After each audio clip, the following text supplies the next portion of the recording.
Kol omer kra v'amar ma'ekra kol abasar chatzir v'chol chasto ketzitz hasadeh yavesh chatzir novel tzitz ki ruach Adonai nashvavo. A voice says to cry out, but I ask, what shall I cry? All flesh is like grass. All of its beauty is like the flower of the field. The grass withers and the flower fades when a wind from God blows upon it. Surely, therefore, people are like grass. The grass withers and the flower fades, but the word of God endures forever. Mizmor LeDavid, Adonai mi yagur v'alecha mi yishkon b'har kadshecha, holech tamim u'foal tzedek v'dover emet bilvavo. O Lord, who will dwell in your sanctuary? Who will live with you upon your holy mountain? She who lives with integrity, who does what is right, she who speaks the truth in her heart, who has no slander upon her tongue, who does no evil to a fellow human being, who does not reproach her neighbor. Whoever does these things shall stand firm forever.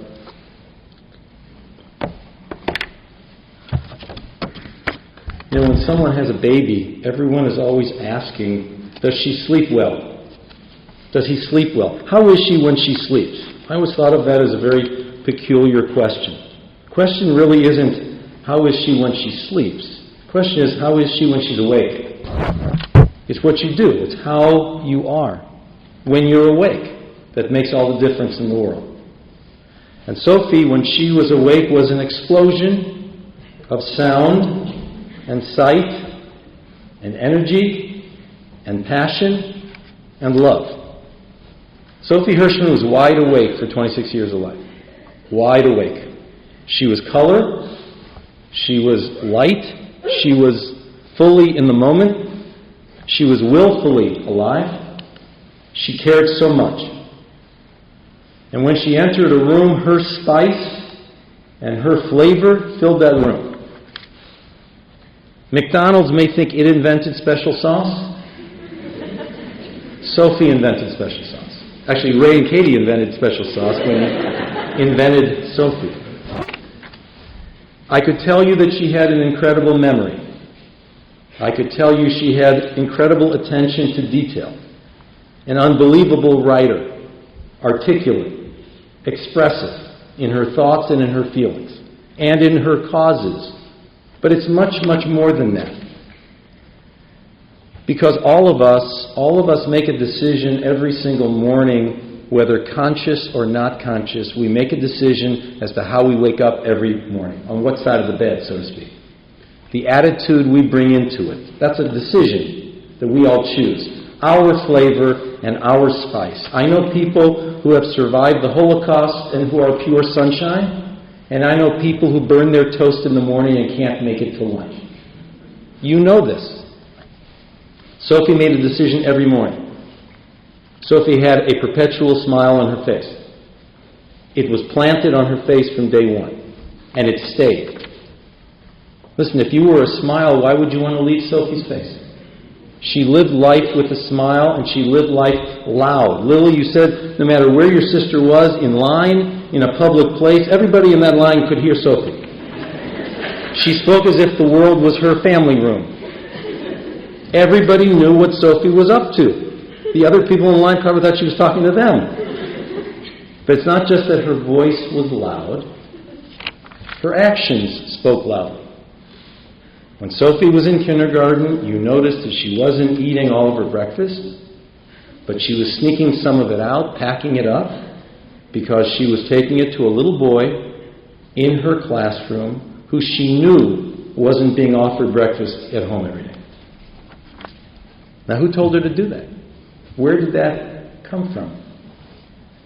At 5 or 6 years old, Sophie knew that there was a need. She somehow understood there was a need for more money to support the schools, the school levy. She somehow understood about a school levy at 5 or 6. And she brought in all of her pennies, all of her change, to help support the school levy at the age of 5 or 6. When I was 5 or 6, I was interested in bringing in Captain Crunch. She was bringing in pennies for the school levy. And unless school levy was the name on a new candy bar, most kids don't really care. And so I realized what makes Sophie stand out. She thought the world was talking to her. To her. She thought the world was talking to her. You know, the world passes out a lot of messages all the time. The world is sending us all messages, and either we don't pay attention to them, or we think it's meant for somebody else. You know, somebody else will take care of it. Someone else is responsible. You know, a teacher or a group leader asks for volunteers, and everyone looks around for somebody else to raise their hand. They must be talking to that guy. Sophie Herschman always felt that the world was talking to her. It was up to her. And the answer, Sophie always said, was yes. Sophie spoke right back to the world. I know also at a younger time in her life, in a room, what she read the sign that said seating capacity of 300, and she counted, there were more than 300 people in that room. And she needed to fix the problem. Sophie paid attention to the world. To people, to animals, to problems. She paid attention to what was going on in the world. To improving the world, to assisting the world. She was a big thinker. Injustice haunted her. She went to protest during COVID. She left. She wanted to be in the protest. She demanded decency and fairness, an advocate for others, so supportive of all her friends, but also she advocated for herself in school in terms of advancing her academic program in high school and in life. She never let her health be an obstacle to her journey. A bump in the road? Yes. A traffic light? Yes. That's what 17 surgeries will do. But never an obstacle to who she was becoming, and that was, and we know her today as a smart, sharp, vivacious, sophisticated, funny ball of fire. An irresistible force. Sophie, time and time again, would make things happen. She would move it along. She would will it to be so. And pity the doctor or nurse who made a mistake on her chart. She was on a journey, and she would not let incompetence get in her way. Her journey, of course, the family's journey, took her to Portland, and Indianapolis, of course, Cleveland, to Atlanta. There was college in Emory, and then, of course, most recently working in New York. And it was a family journey, the four of you. There was music, there was food, there was travel. Sophie was a voracious reader. She watched every television program ever invented. and some that haven't been yet. Sophie, as you know, was filled with cultural references. It's proven. First word she spoke was Diet Coke. I think you told me she wrote, "My mind is like 7,000 open tabs." I assume that wasn't the diet drink also. That's open tabs, right? Whatever recreational or social information was in that head of hers, she always kept in mind that she was here to talk to the world, to talk back to the world. College had been touch and go for a while. It was uncertain, but in figuring out at least some of the mysteries of her condition, college became a reality and a wonderful time, and she became a political science major. And then her job in New York gave her several years in a similarly stimulating and alive environment with wonderful minds. She still dreamed of working on a political campaign. She still dreamed of marrying Barack Obama. She lived life intensely.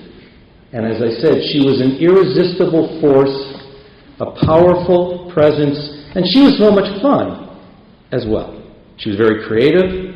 She drew. She loved to dress well. She was alive with all that should mean. She was alive.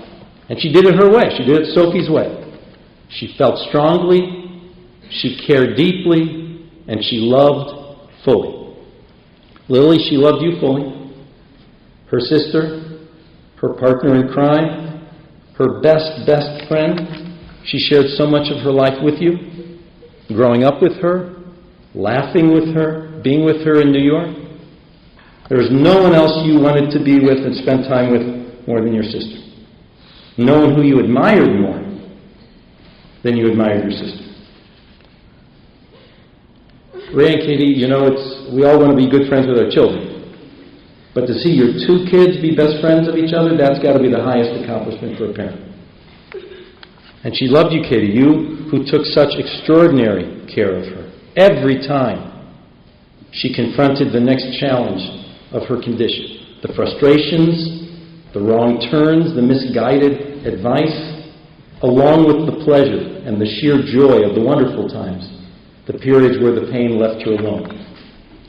And Ray, her debating adversary, right? In music and politics, but always her champion. Always her champion. And her grandparents, who guided and advised and supported and cheered her on. It's good to cheer on the good guys, and she was the best. Time is precious. Do I need to remind any of you of that? Time is to be savored and never to be taken for granted. The cross word, the petty comment, does it spoil a moment with one of your loved ones? Then don't. Sophie powered through. She pushed on. She was always readying herself for the next big thing. Life didn't always make it easy, but she made life worth it. She had an inexhaustible supply of resilience and confidence. She worried about the world, but the world was definitely a better place with her voice in it. She never wanted to be seen as the victim. She would laugh and feel the irony when doctors would say, as they often did, "But you don't look sick." Let me just close. She loved Hamilton. She loved it. She could recite it. She could sing it. I understand she saw the original production. There is an iconic line in that, her favorite play. You've heard it said. You've heard it sung. It's iconic. History has its eyes on you. History has its eyes on you. It means that one fine day, years from now, maybe sooner or later, some child or grandchild or great-grandchild is going to be curious. When the chips were down, when the challenge was on, when the going got tough, how did you face that challenge? What did you do? What didn't you do? And how did you do it when there was a challenge? History has its eyes on you. And the way you face challenges, will it be an inspiration to future generations, or will it be a disappointment? Because challenge is the human condition, and what you do, your determination will show or not show how it will inspire the future generations. I think when Lin-Manuel Miranda wrote that, he wasn't just talking about George Washington. I think he was talking about Sophie. How do we face our challenge? The song's about Sophie. The line is about Sophie. Lily, it's going to be your children. God bless you. It's going to be your child or your grandchild. And they're going to want to know about Aunt Sophie. And you're going to tell them about Aunt Sophie. First, you're going to take out a little statue of Ruth Bader Ginsburg. And you're going to say, that's Aunt Sophie. And then they'll probably go online and realize it's not Aunt Sophie. But you're going to go over this lyric of Hamilton. History has its eyes on all of us. And this is the challenge that Aunt Sophie faced, and you're going to tell them about the life of their aunt. The courage, and the initiative, and the strength, and the joy, and the fun of your favorite person in the world. She lived with a good name, and she died with a good name.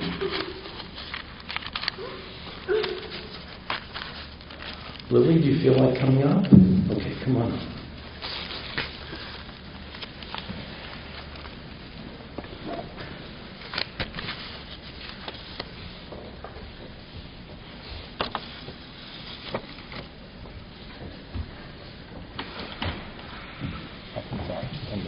Sorry.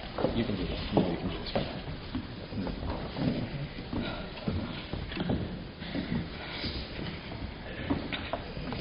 Right into the mic.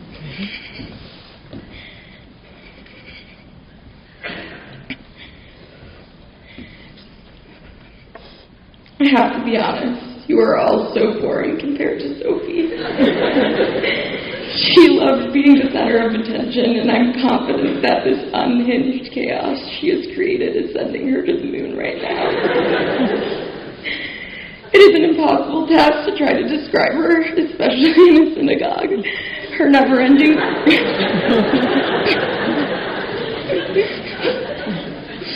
Her never-ending crush on Edward Cullen, her made-up words, her obsession with Whoopi Goldberg, her collection of meaningless trinkets, her abundance of useless knowledge, and her daily time with Blanky.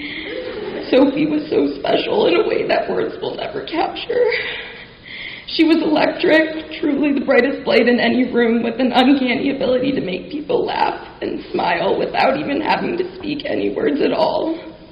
Sophie always said that she wanted to experience everything possible, but at the same time, she found so much joy in doing nothing at all. She made every situation better and infinitely more fun, and was without a doubt the funniest person. She was the self-proclaimed cutest girl in New York City. Although I think we can all agree she truly was. She was the most supportive person I've ever met. She never made me feel crazy, even when I was being crazy. She validated every feeling and would drop everything to be there if you needed her. She was impressively forgiving. She forgave the world for the hand of cards that she was dealt, and she never let it define her. I spent my whole life wanting to be like Sophie. I copied what she wore and how she acted because I saw the way people gravitated towards her and the deep impact touching everyone in her radius. She was magnetic. She knew everything about anything and was able to get along with everyone and anyone. She had so much to give to the world, and I can only imagine the things she could have done. Sophie was genuinely my best friend. She was my soulmate, and there was no one on this earth that I would rather be around. We spoke our own language. She was my Pookie, Spokey, Rude Susie, Snoozy Suserton, and Barkeisha Johnson. She was the best sister a girl could ask for, and I'm the luckiest girl on this earth to have had a sister like her. She was just so special in every which way.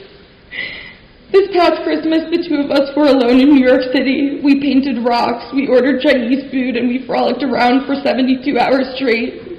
There was really nothing to it, yet it was so unthinkably perfect. We didn't have to be doing anything exceptional for it to feel exceptional. Every moment with her has been and always will be perfect, and each moment will live in me permanently and forever. A life without Sophie is not one that I can wrap my head around right now, but her light still shines, and the smiles she brought to our faces will live on. Please, please, please keep sending me stories and funny texts and anything at all. Her memory and her love are forever. Oh, old soapster, the things I would do for one more gorilla grip.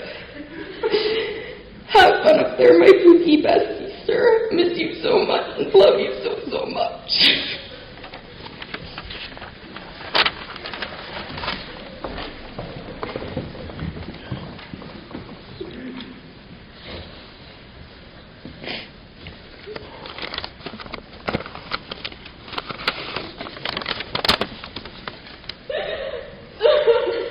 I wanted to share something that Sophie wrote in a college application. I've grown up a lot in these past 5 years, but I am lucky that I have not had to face it on my own. I have looked into my parents' eyes as doctors told us my chances are slim. I have patiently waited for my pain to subside. I stayed back in high school for an extra year as my friends embark on their new chapter in life. But through it all, I have learned that the most challenging moments in life, the experiences that lead you to lose confidence in the world and yourself, are the opportunities, the experiences that build gratitude for tenacious character and strength. For the past 5 years, it is what it is, but it will be what you make it, coined by Pat Summitt, has become my personal soundtrack, my mantra. These words echo in my thoughts from the moment I wake up to the moment I go to sleep. A reminder that there is always, always, always a silver lining, no matter how horrible the situation might seem.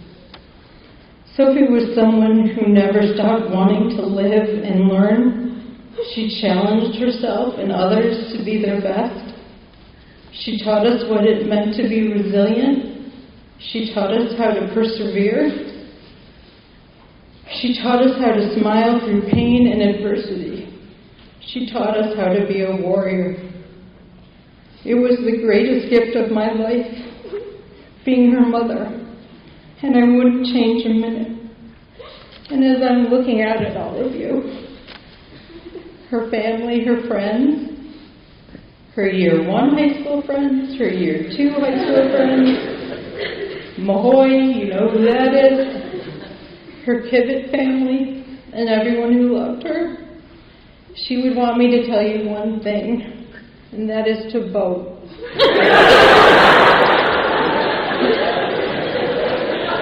I'm not going to tell you which way to vote, but she really cared deeply about our world, and she feared that democracy was ending, and that her rights of a woman were being taken away. So go vote, and think about her when you do. I love you so forever.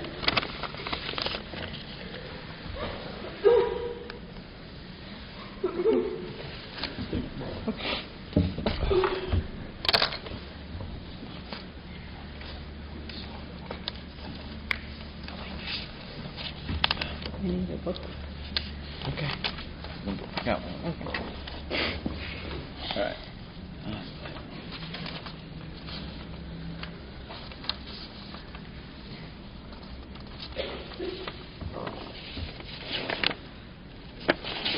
Hang on here. This is so Ray.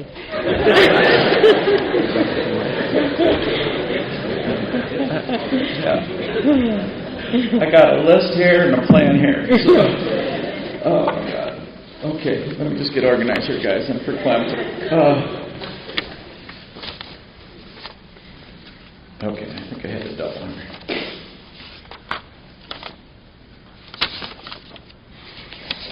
Bear with me. Okay. Sophie Taylor Herschman. With the simple twist of fate, I met my beautiful wife, Katie, 30 years ago.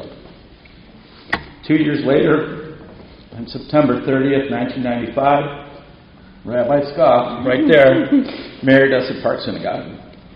26 years ago, it was a new morning when our sweet, sweet baby, Sophie Taylor, was born on 3/27/97.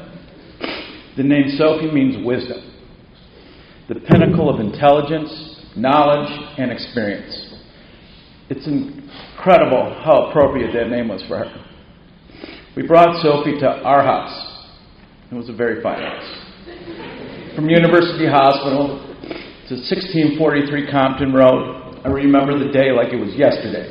Our parents, Mimi and Papa and Choopy and Papa Jerry were there. Grandma Mimi and Grandma Rose and Mina. It was pure joy. It really was unbelievable. Like all first parents, we were so nervous when we gave her that first bath. She was little and fragile. It was in our bathroom sink. Peter, I saw you. Peter was there. Yeah, and she had the most wrinkly little butt. I mean, it was like unbelievable. It was hilarious, and we were laughing so hard. And so for the rest of her life, she was the wrinkler. In fact, her email address was the wrinkler. 2 years later, Lily comes into the picture, and Sophie was just so thrilled to be a big sister from day one. So Sophie loved being Lily's big sister, and if you knew Sophie, she kind of liked being in charge.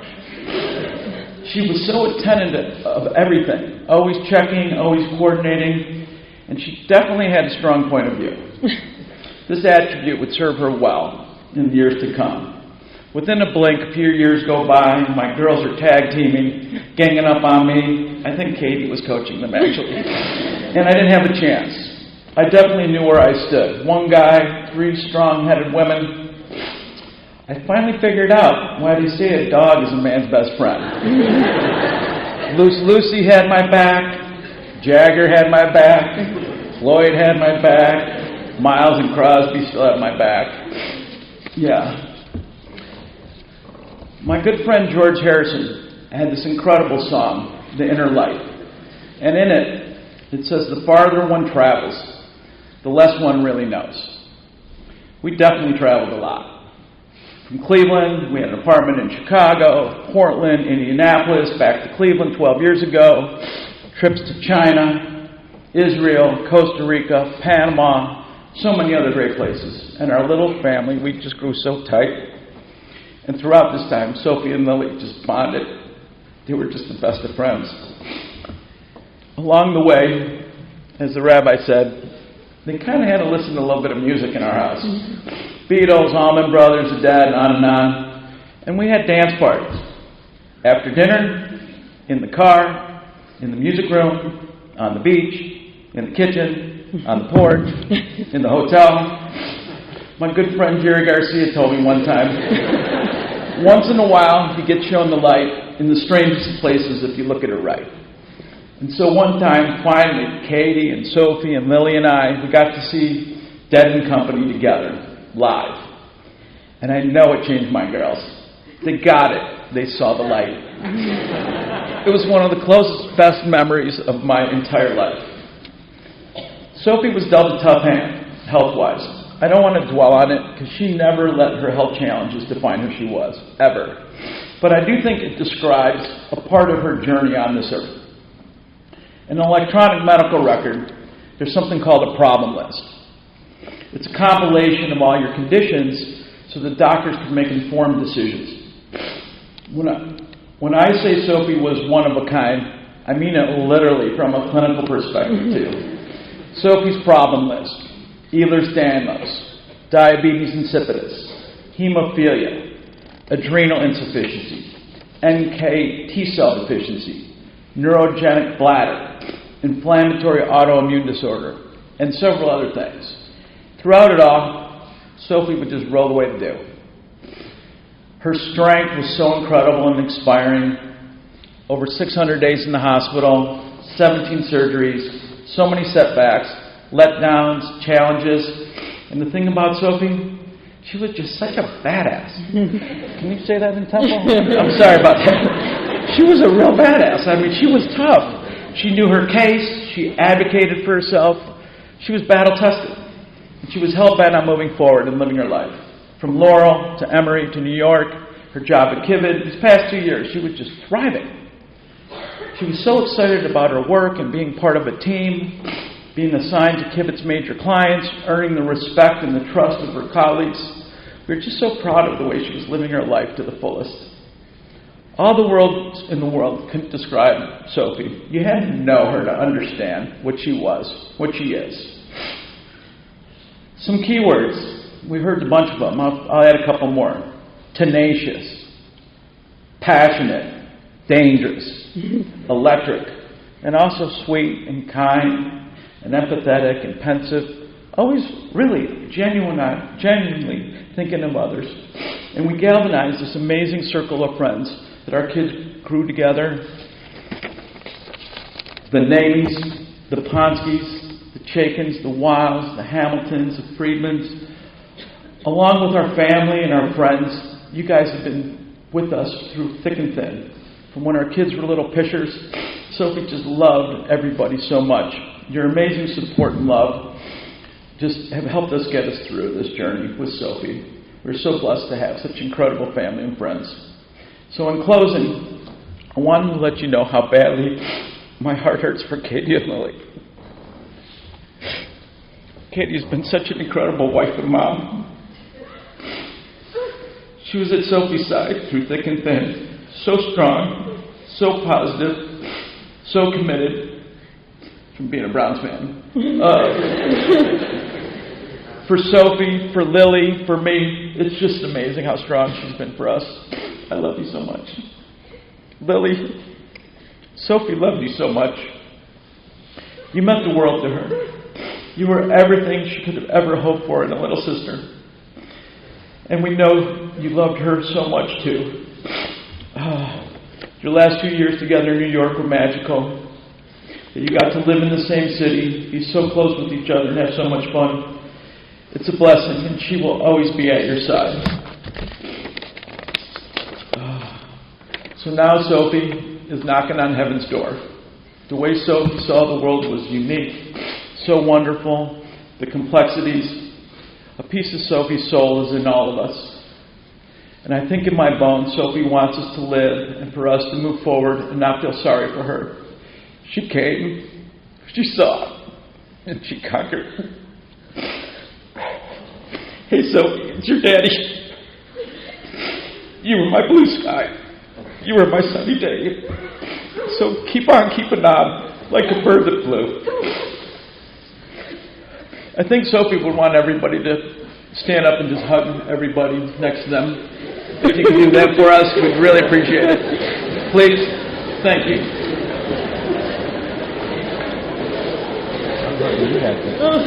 Nice job. Real nice job. So do we do the song after? There's a prayer that we do at the end, and then just, you can go back.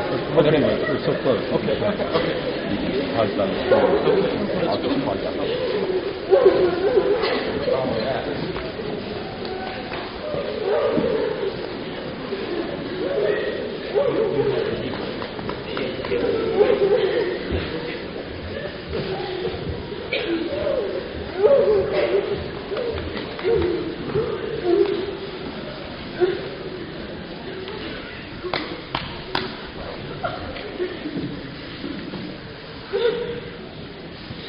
Let's rise, everybody, for the memorial prayer.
May we remember all of the worthy deeds that she performed in the land of the living. May her soul be bound up in the bonds of eternal life. God is now her portion. May she rest in peace. And we all say amen. Let's be seated. Just a couple announcements, then you. We want to offer our condolences to Katie and Ray, to Lily, Sheila and Jerry, and Amy and Ken, and to the entire family.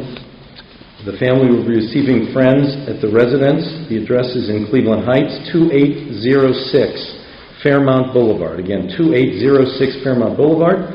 And that will continue. That will begin today following the burial portion of the service. We're going to move by processional now to the burial spot. And after that, family will be receiving visitors until 8 p.m. tonight. And then tomorrow from 2 to 4 p.m. and 7 to 9 p.m. Again, till 8 o'clock tonight, following the burial. And then tomorrow, Wednesday, 2 to 4 and 7 to 9, the address 2806 Fairmount Boulevard in Cleveland Heights. After the final contribution to the service, we'll arrange the processional to move to the burial spot. But now it's back to Ray.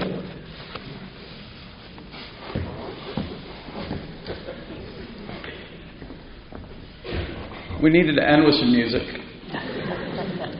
And this song, I think we sang this one as a family about 1,000 times, maybe 1,100. But the words to it are in your program. And I just wanted to have everybody, if they like to sing, you should sing along. This is a great song. So.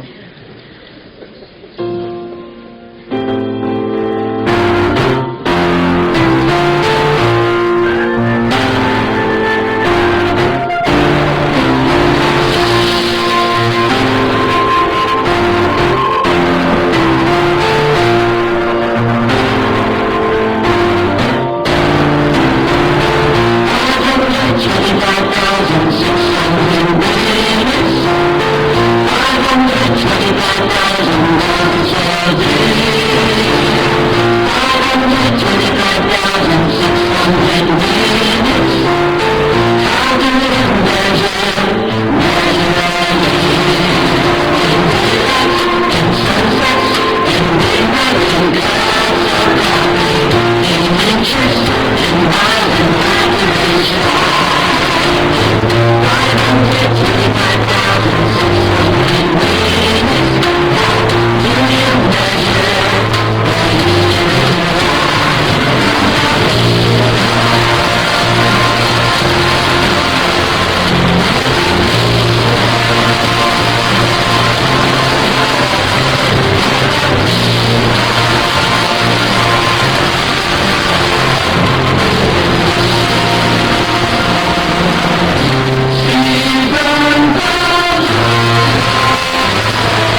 This song's so sad. I don't want to hear this song. All right. Thank you, everybody, for coming. Anyone who's involved in the processional as a pallbearer should come up to the front of the room. Pallbearers, can I ask you to step over this side, please? This side. Pallbearers over to the corner.